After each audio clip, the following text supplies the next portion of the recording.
For what do we live, but to make sport for our neighbors, and laugh at them in our turn? It is happy for you that you possess the talent of flattering with delicacy. May I ask whether these pleasing attentions proceed from the impulse of the moment, or are the result of previous study? One cannot be always laughing at a man without now and then stumbling on something witty. Nothing is more deceitful than the appearance of humility. It is often only carelessness of opinion, and sometimes an indirect boast. One half of the world cannot understand the pleasures of the other. A lady's imagination is very rapid. It jumps from admiration to love, from love to matrimony in a moment. Seldom, very seldom, does complete truth belong to any human disclosure. Seldom can it happen that something is not a little disguised or a little mistaken.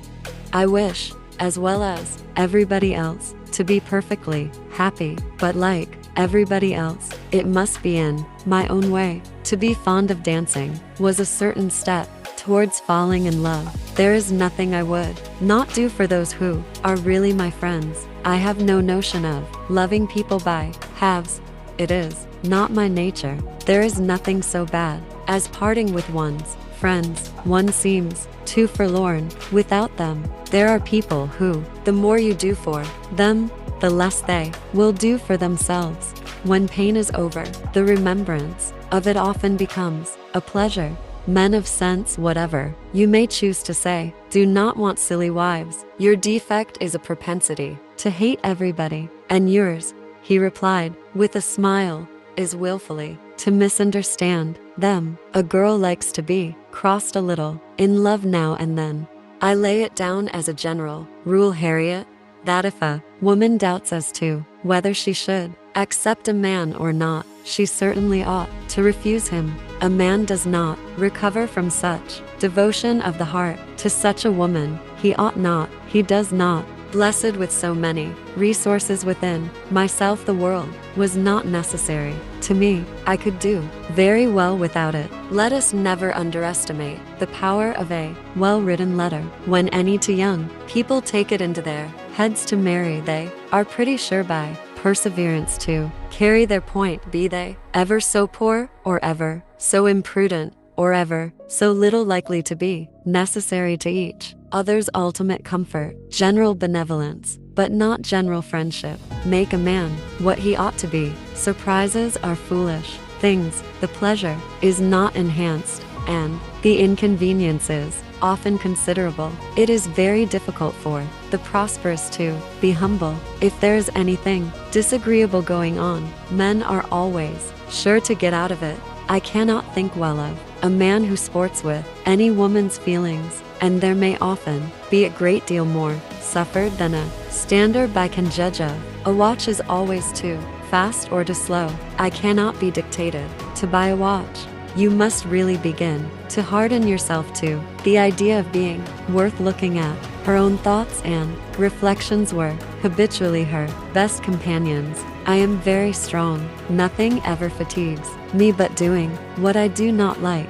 I speak what appears to me the general opinion, and where an opinion is general, it is usually correct. I speak what appears to me the general opinion, and where an opinion is general, it is usually correct. She had probably alienated love by the helplessness and fretfulness of a fearful temper, or been unreasonable in wanting a larger share than anyone among so many could deserve.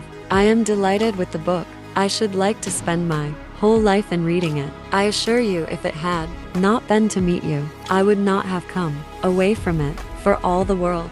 Wherever you are, you should always be contented, but especially at home, because there you must spend the most of your time. A young woman in love always looks like Patience on a monument, smiling at grief. What one means one day, you know, one may not mean the next. Circumstances change, opinions alter.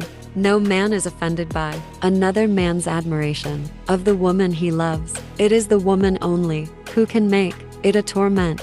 Where the heart is really attached, I know very well how little one can be pleased with the attention of anybody else.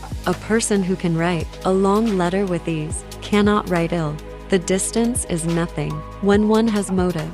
Do anything rather than marry without affection. I am only resolved to act in that manner which will, in my own opinion, constitute my happiness, without reference to you, or to any person so wholly unconnected with me. Follies and nonsense, whims and inconsistencies, do divert me, I own, and I laugh at them whenever I can. There is a stubbornness about me that never can bear to be frightened at the will of others. My courage always rises at every attempt to intimidate me. You showed me how insufficient were all my pretensions to please a woman worthy of being pleased. Do not consider me now as an elegant female intending to play you, but as a rational creature speaking the truth from her heart. I could easily forgive his pride if he had not mortified mine. My good opinion, once lost, is lost forever.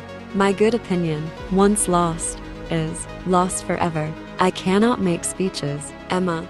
If I loved you less, I might be able to talk about it more, but you know what I am. You hear nothing but truth from me. I have blamed you and lectured you, and you have borne it, as no other woman in England would have borne it. She hoped to be wise and reasonable in time, but alas, alas, she must confess to herself that she was not wise yet.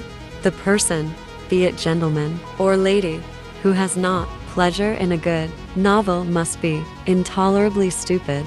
You pierce my soul. I am half agony, half hope. I have loved none but you. Friendship is certainly the finest balm for the pangs of disappointed love. Nothing ever fatigues me but doing what I do not like. There could have been no two hearts so open, no tastes so similar, no feelings so in unison. A woman, especially if she have the misfortune of knowing anything, should conceal it as well as she can. One man's ways may be as good as another's, but we all like our own best. If adventures will not befall a young lady in her own village, she must seek them abroad.